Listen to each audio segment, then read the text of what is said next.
Nous le savons. L'argent leur vient à travers un dépôt qui a été fait en Côte d'Ivoire le 28 au 29 janvier.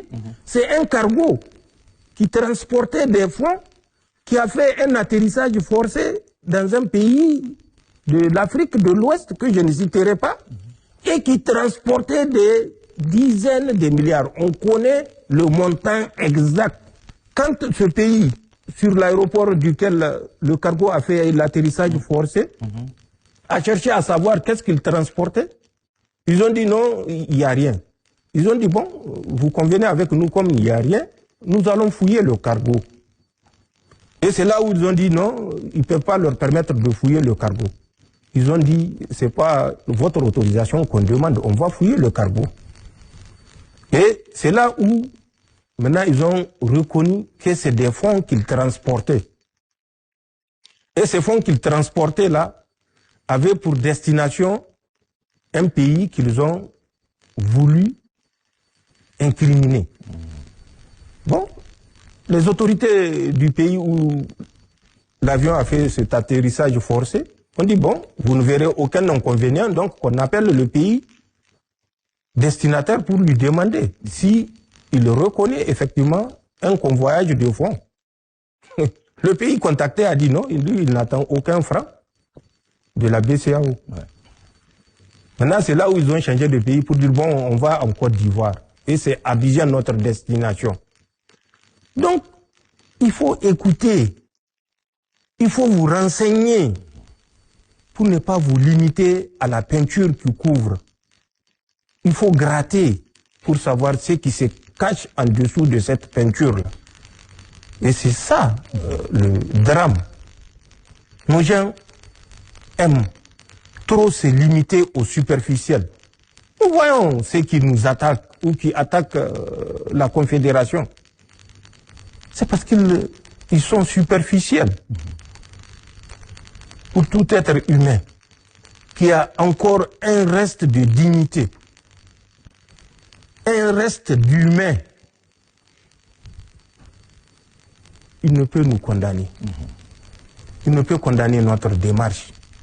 Donc, que les Nigériens se posent des questions, je suis surpris. Parce que ça fait la énième intervention que je fais.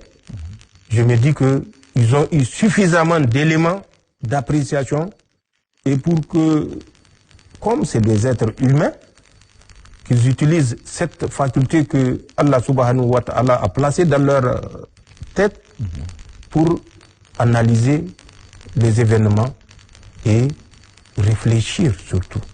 D'accord. Donc, justement, les attaques vont se répéter. Il n'y a que notre détermination, notre volonté à contraindre les Français et les Européens à changer de regard vis-à-vis des Africains qui pourra mettre fin à ces attaques-là, comme d'autres peuples l'ont réussi en Asie, à côté de nous, en Algérie. Vous croyez que les Algériens se sont couchés pour attendre la clémence des Français? Les Algériens se sont battus. Mais je suis surpris que les gens pensent que la liberté s'obtient en se couchant sur le lit. La liberté, c'est des sacrifices. Et des sacrifices sans limite. La souveraineté, c'est des sacrifices. Et c'est des sacrifices sans limite.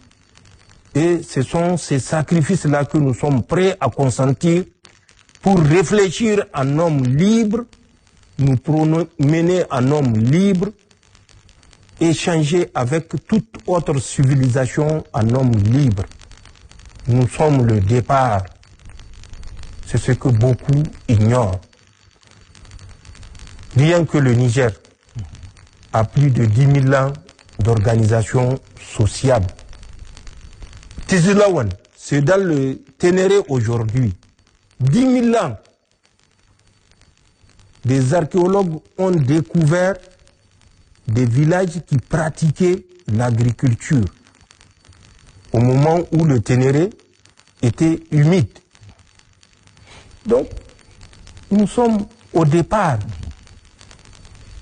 Avant même que d'autres races n'apparaissent sur terre, notre race vivait, était organisée. Le premier roi du monde, près de 4000 ans avant Jésus-Christ, c'est en Afrique, c'est pas en France.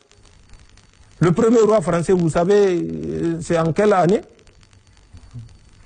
466. Après Jésus-Christ, pas avant. Oui. 466. Et il avait quel âge? Il avait 15 ans. Clovis Ier, le roi des Francs, Salien. 15 ans. C'est lui à 20 ans qui va